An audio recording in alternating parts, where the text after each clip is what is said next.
En los rincones silenciosos de Europa, donde las herrerías medievales iluminaban la noche con un resplandor rojizo y los golpes del martillo marcaban el ritmo de la vida cotidiana, surgió un misterio que aún hoy desconcierta a los metalurgistas modernos.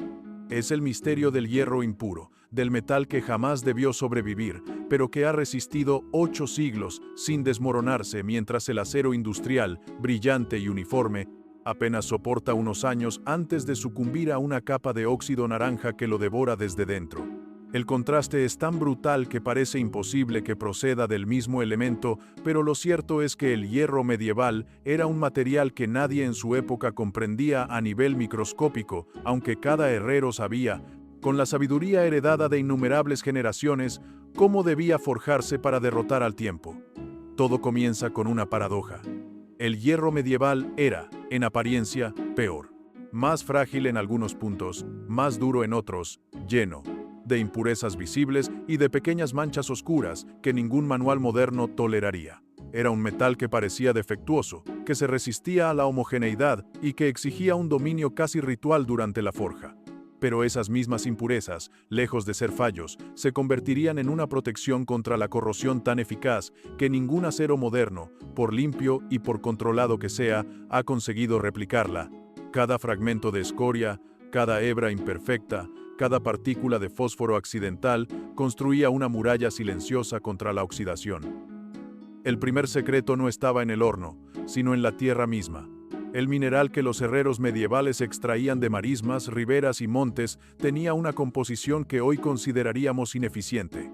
Contenía poco carbono, demasiados residuos y una mezcla de elementos traza que variaban según la región. Sin embargo, esa mineralogía caótica era el origen de una ventaja inesperada.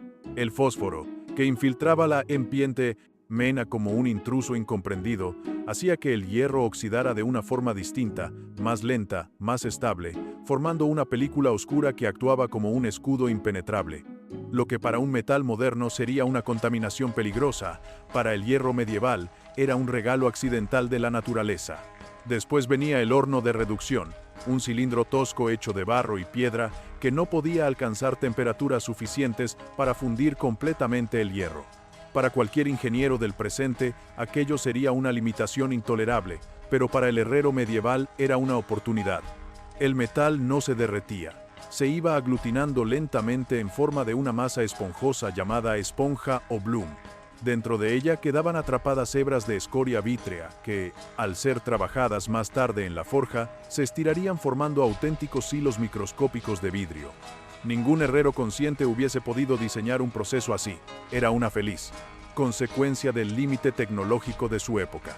Pero esa red de fibras, invisible al ojo humano, frenaba el avance del óxido como si fuera un laberinto interminable en el que la corrosión se perdía sin encontrar salida. Cuando el herrero abría el horno y retiraba aquella masa incandescente, comenzaba la fase más decisiva de todo el proceso. Ninguna máquina moderna puede replicar lo que sucedía en ese instante. El diálogo entre el martillo, el oído y el corazón. La esponja de hierro, aún blanda y saturada de impurezas, era golpeada una y otra vez con un ritmo que no respondía a números exactos, sino a sensaciones, sonidos y vibraciones que guiaban al artesano como si el metal mismo le hablara. Cada martillazo expulsaba parte de la escoria, pero no toda. La que permanecía se transformaba en esas hebras protectoras que el tiempo convertiría en una barrera de siglos. La forja manual, lenta y llena de matices, transformaba el interior del hierro con una precisión que ningún proceso industrial, por sofisticado que sea, ha logrado imitar. La temperatura también jugaba un papel fundamental. Los herreros medievales no tenían termómetros ni controles electrónicos. Se guiaban por los colores del metal. Sabían que un rojo tenue era demasiado frío y que un blanco brillante podía arruinarlo todo. El calor exacto para trabajar el hierro variaba en una danza que solo podía aprenderse con años de práctica. Esta intuición térmica permitía que las partículas internas se reorganizaran, se soldaran y se alinearan sin romperse, creando una estructura interna compleja, reforzada y sorprendentemente resistente al paso del tiempo. La fragilidad del método moderno, basado en la rapidez y la uniformidad, no podía compararse con esa alquimia gradual que protegía al hierro desde dentro hacia afuera. El resultado era un material lleno de contrastes, ni totalmente puro ni totalmente uniforme, pero con una armonía interna que hacía que envejeciera como si la corrosión no pudiera encontrar su camino. La pátina oscura que se formaba en la superficie no era un síntoma de deterioro, era una coraza. El hierro no luchaba contra el tiempo intentando mantenerse brillante, sino que se adaptaba a él cambiando de color, sellándose, convirtiéndose en parte de la historia que lo rodeaba. Por eso, cuando hoy observamos herramientas medievales en museos, vemos piezas que conservan su forma, su integridad y su fuerza después de cientos de inviernos, mientras herramientas modernas, fabricadas con acero supuestamente superior, se deshacen en cuestión de años. Este equilibrio entre imperfección y permanencia fue, en esencia, lo que hizo inmortal al hierro medieval. No existía en él una búsqueda de pureza absoluta, sino una comprensión instintiva de que la naturaleza trabaja con mezclas, con contrastes y con ritmos que no pueden acelerarse sin pagar un precio. El hierro impuro resistía porque respetaba su origen, porque conservaba su complejidad interna, porque no era forzado a convertirse en un producto uniforme y acelerado como el acero moderno. Cuando el herrero medieval transformaba aquella masa incandescente en barras utilizables, no imaginaba que estaba creando un metal destinado a desafiar siglos enteros. Sin embargo, cada paso que seguía, cada golpe, cada calentamiento y cada enfriamiento contribuía a un fenómeno que la ciencia moderna tardaría muchos siglos en comprender: la creación de un hierro capaz de estabilizar su propio deterioro.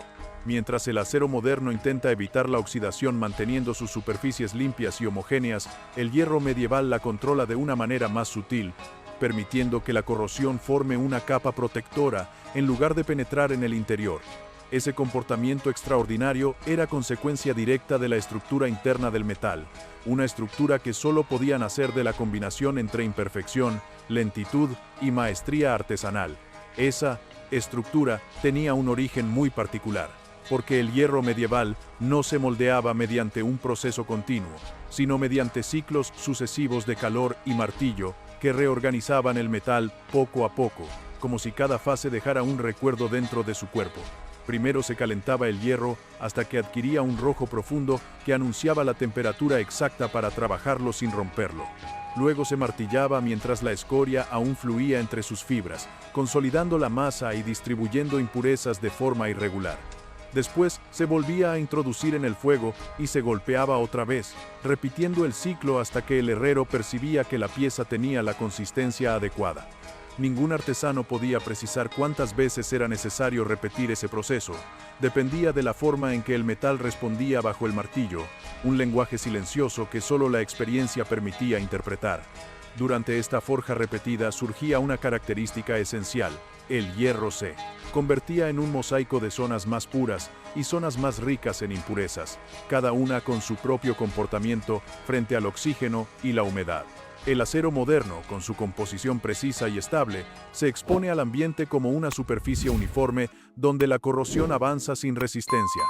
El hierro medieval, en cambio, ofrece un paisaje desigual en el que la oxidación se ralentiza cuando encuentra una partícula de fósforo, se desvía ante un hilo de escoria y se dispersa cuando topa con zonas de hierro casi puro.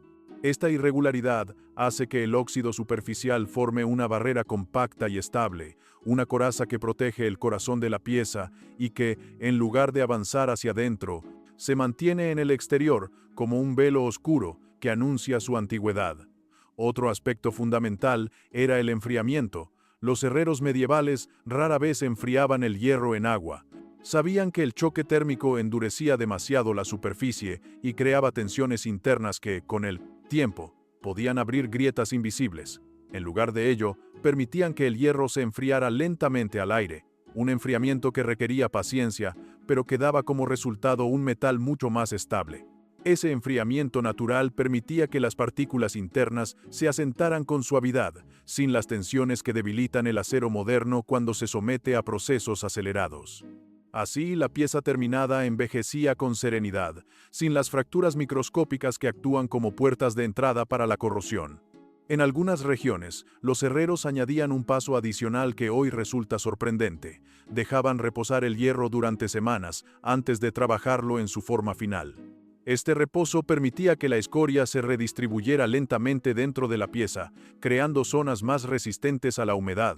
Aunque no existía una explicación científica en la época, los artesanos sabían que un metal que había reposado se comportaba mejor frente al desgaste, resistía más tiempo antes de mostrar signos de oxidación. Era un conocimiento transmitido de boca en boca, sustentado por los siglos de observación acumulada. El ambiente de trabajo también influía en la calidad del hierro. Las herrerías medievales, con su humo denso y su aire cargado de partículas, creaban una atmósfera que impregnaba la superficie del metal durante su enfriamiento. Esta capa inicial de hollín y ceniza actuaba como una primera protección contra la humedad, reforzando la futura pátina oscura que sellaría la pieza. No era un revestimiento grueso ni permanente, pero sí un primer escudo que ayudaba a estabilizar el proceso de oxidación controlada que el hierro medieval desarrollaba con el tiempo. La función final del objeto también determinaba cómo se trabajaba. Un clavo, una bisagra o una herramienta recibían un tipo de forja distinta a la de una reja o una barra estructural. Los herreros sabían que las piezas expuestas al exterior necesitaban una cantidad mayor de impurezas para reforzar la resistencia a la corrosión, mientras que los objetos utilizados en interiores podían ser más uniformes. Esta adaptación consciente hacía que cada pieza tuviera la proporción adecuada de escoria, carbono y fósforo según el destino que cumpliría. En otras palabras, el hierro medieval no era un producto genérico, sino un material personalizado para cada función específica. La manera en que se almacenaban las piezas antes de su uso también contribuía a su longevidad. No se dejaban a la intemperie, sino que se guardaban en espacios secos donde podían adquirir su primera capa de oxidación estable, sin ser atacadas por la humedad del suelo o por lluvias inesperadas. Este preoxidado suave fortalecía la superficie y la preparaba para los rigores del exterior, como si la pieza se templara frente a las condiciones del tiempo real. Con todos estos factores combinados, el hierro medieval emergía como un material sorprendentemente robusto, un metal que no se rendía ante la corrosión porque había sido creado para vivir con ella, no para negarla. El acero moderno, pulido hasta la homogeneidad absoluta, se fractura en cuanto la corrosión encuentra una debilidad microscópica. El hierro medieval, con su interior complejo, absorbe ese ataque y lo neutraliza. La oxidación no lo destruye, lo transforma lentamente en una versión más estable de sí mismo. Por eso, cuando hoy descubrimos piezas medievales perfectamente reconocibles tras siglos enterradas, no estamos observando un milagro, sino la consecuencia lógica de un proceso que equilibraba imperfección, paciencia y respeto por el material. Ese equilibrio es lo que ha permitido que el hierro impuro siga vivo después de 8 siglos, como un testimonio silencioso de un conocimiento que se perdió cuando la rapidez industrial reemplazó a la lentitud artesanal. Cuando una pieza medieval sobrevivía siglo tras siglo sin perder su forma ni quebrarse bajo la parto, fuerza invisible del tiempo, no era únicamente por la habilidad del herrero que la había forjado, sino también por la manera en que la pieza era integrada en la vida cotidiana, en los edificios, en las herramientas y en el paisaje humano de una época que comprendía el hierro como un compañero que debía ser respetado, mantenido y utilizado con inteligencia. La longevidad del hierro impuro no terminaba en la herrería, comenzaba allí, pero se expandía después en una filosofía de uso que protegía al metal tanto como la forja misma. Uno de los factores decisivos era la forma en que el hierro medieval se mantenía siempre en movimiento. Aquellas piezas, lejos de permanecer estáticas en vitrinas como ocurre hoy, vivían en manos de personas que las usaban a diario. Cada golpe, cada vibración, cada roce contribuía a mantener la estructura interna activa y flexible, evitando que el metal envejeciera de manera quebradiza. El hierro medieval era un metal que crecía con quienes lo utilizaban, adaptándose a los ritmos de trabajo y reforzándose con el calor del uso continuo. Esta interacción constante hacía que la oxidación no pudiera avanzar de forma agresiva, porque la superficie se renovaba sin cesar mediante el contacto con la piel, con las herramientas, con la madera o con la piedra. Pero incluso en piezas que permanecían ancladas en edificios, como clavos, rejas o soportes estructurales, el hierro medieval exhibía una resistencia incomparable. Esto se debía a la forma en que se instalaban, siempre con un respeto profundo hacia la madera o la piedra que los acompañaba. Un clavo medieval no se forzaba en una ranura demasiado estrecha, porque eso habría debilitado su estructura interna. Se introducía siguiendo la orientación natural de las fibras del metal, permitiendo que la pieza trabajara en conjunto con el material circundante. Las rejas y cerraduras se instalaban de manera que el agua de lluvia no se acumulara sobre ellas, sino que escurriera con suavidad. Cada detalle evitaba tensiones innecesarias y reducía la aparición de óxidos agresivos. La ubicación geográfica también influía profundamente. El hierro medieval vivía en entornos que aún no estaban saturados de contaminantes industriales, y esa pureza ambiental permitía que la pátina protectora se formara con estabilidad. En un mundo sin ácidos industriales en el aire ni sales químicas depositándose sobre las estructuras, la oxidación seguía un camino lento y controlado, transformando la superficie sin afectar al núcleo de la pieza.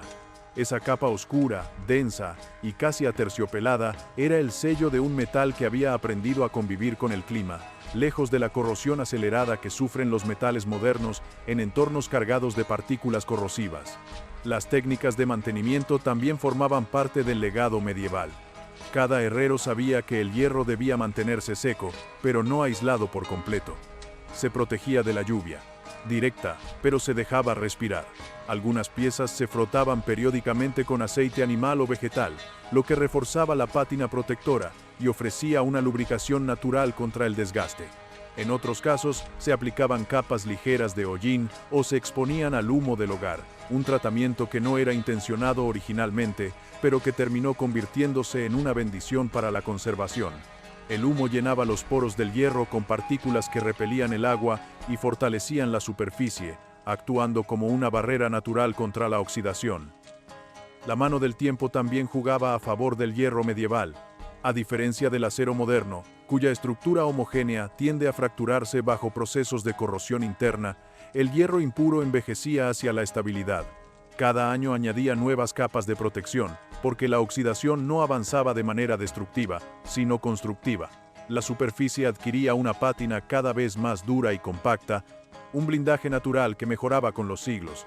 Esta transformación lenta convertía cada pieza en un testimonio silencioso de su propia historia, donde cada matiz de color y cada textura contaban un capítulo adicional de resistencia.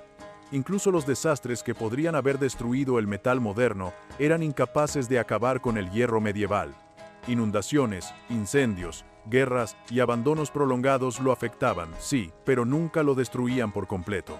Después de un incendio, el hierro medieval sobrevivía envuelto en una capa endurecida que protegía su interior. Tras una inundación, bastaba eliminar la humedad superficial para que la pátina volviera a estabilizarse. Esa resiliencia extraordinaria se debía a la capacidad del metal para aceptar el daño sin permitir que penetrara en su corazón. Allí donde un acero moderno se exfolia, se agrieta o desaparece, el hierro medieval se adapta, absorbe y continúa existiendo. También tenía una virtud inesperada, su plasticidad. Aunque duro, el hierro medieval conservaba una capacidad de flexión que los metales modernos diseñados para soportar tensiones uniformes han perdido en gran medida. Esta flexibilidad permitía que las piezas resistieran impactos, vibraciones o deformaciones sin quebrarse. Las impurezas internas actuaban casi como fibras que reforzaban la estructura, distribuyendo la fuerza de manera desigual pero efectiva. Así, el metal podía curvarse ligeramente bajo una carga sin romperse, resistiendo tanto los golpes como el paso del tiempo. La conexión espiritual que los herreros establecían con su trabajo también desempeñaba un papel inesperado. Cada pieza era vista como una extensión del artesano, como un legado que debía durar más allá de su propia vida. Esa intención quedaba inscrita en el metal, no por magia ni superstición, sino por la dedicación absoluta con la que era forjado. Un herrero medieval no trabajaba para la inmediatez, trabajaba para su linaje, para su comunidad, para un futuro que no vería, pero que sabía que llegaría. Esa paciencia, esa vocación de permanencia, se reflejaba en cada golpe y en cada decisión tomada frente al fuego. El resultado final era un hierro que no pertenecía únicamente a su época, sino a todas las que vinieron después. Un metal que sobrevivió a reinos, religiones, guerras, pandemias y olvidos, conservando su forma cuando todo lo que lo rodeaba había cambiado. Esa supervivencia no era un milagro. Era la consecuencia lógica de un proceso que aceptaba la imperfección, honraba la lentitud y respetaba el carácter vivo del metal. Por eso, cuando hoy se compara el hierro medieval con el acero moderno, la diferencia es abrumadora. El acero moderno se fabrica para la eficiencia, la rapidez y la uniformidad. El hierro medieval se forjaba para la eternidad. Y en esa diferencia filosófica, más que técnica, se encuentra la clave de por qué un metal impuro ha resistido 8 siglos, mientras el acero contemporáneo muere en apenas unas décadas. El medieval entendía el metal como un compañero, el moderno lo ve como un producto. Y los productos por definición caducan. Los compañeros, en cambio, permanecen.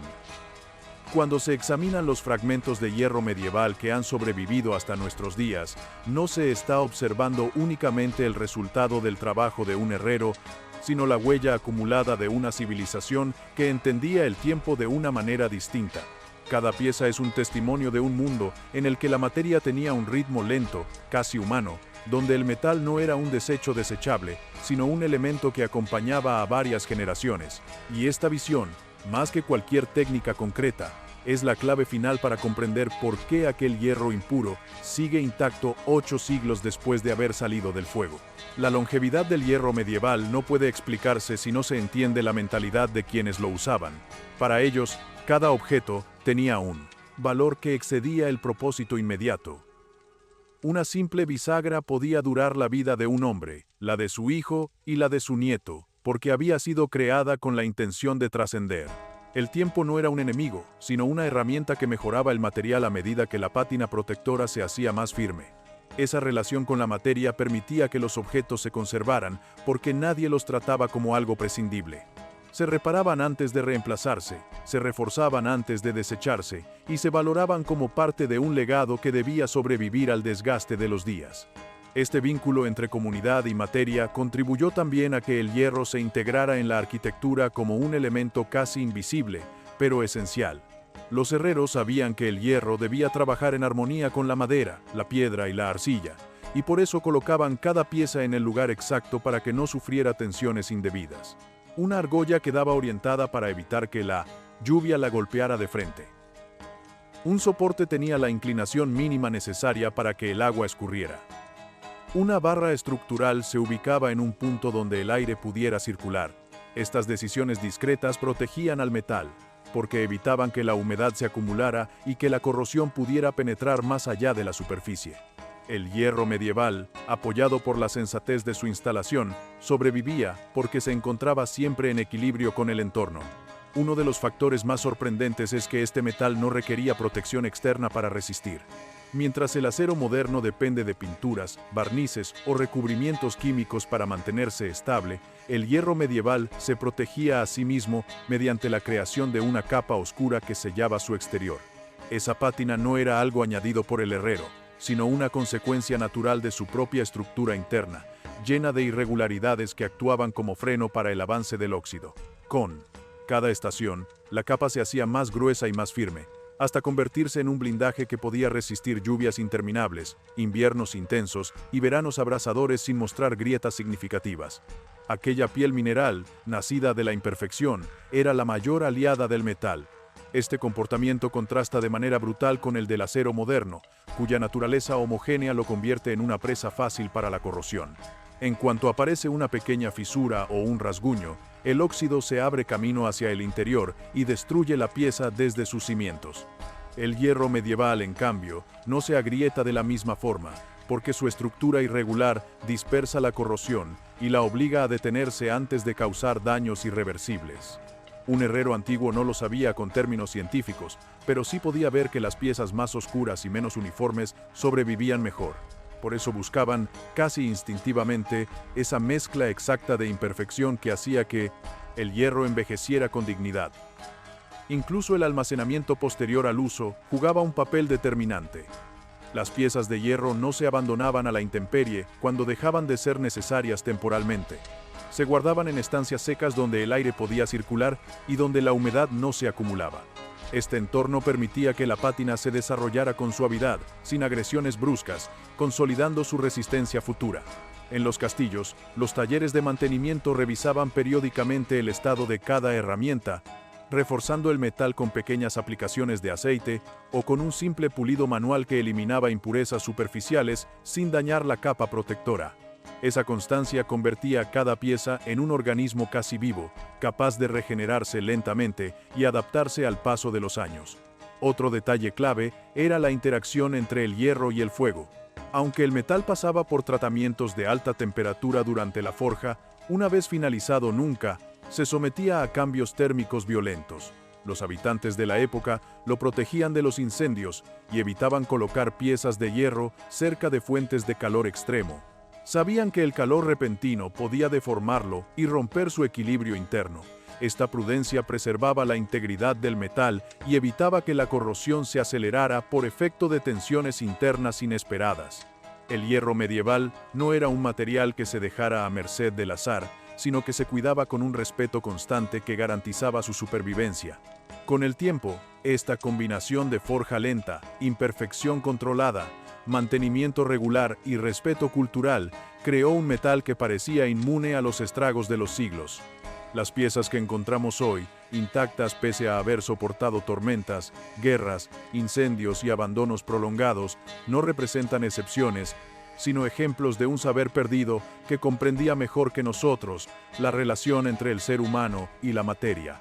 El acero, moderno, producido para satisfacer demandas inmediatas, carece de esa profundidad histórica y de esa filosofía que valoraba la longevidad por encima de la rapidez. Por eso, cuando se compara una espada medieval ennegrecida por el tiempo con un objeto moderno corroído hasta deshacerse, la diferencia no está solo en la técnica, sino en la intención. El mundo medieval trabajaba para la permanencia, el mundo moderno trabaja para la eficiencia. Uno veía al metal como heredero de un linaje, el otro lo ve como un recurso desechable. Y así, la historia ha demostrado que la permanencia, al final, depende más de la paciencia que de la precisión absoluta. La verdad es que el hierro impuro no debía sobrevivir, pero lo hizo porque nació de manos que comprendían el valor de la lentitud. Mientras el acero moderno envejece de manera violenta, rompiéndose por dentro, el hierro medieval se fortalece en silencio con cada año que pasa. Es un recordatorio de que a veces la imperfección, cuando se cultiva con disciplina y conocimiento, puede ser más poderosa que cualquier perfección industrial. Y por eso, en museos y ruinas de toda Europa, aquel metal oscuro sigue brillando con una fortaleza que el tiempo aún no ha logrado conquistar.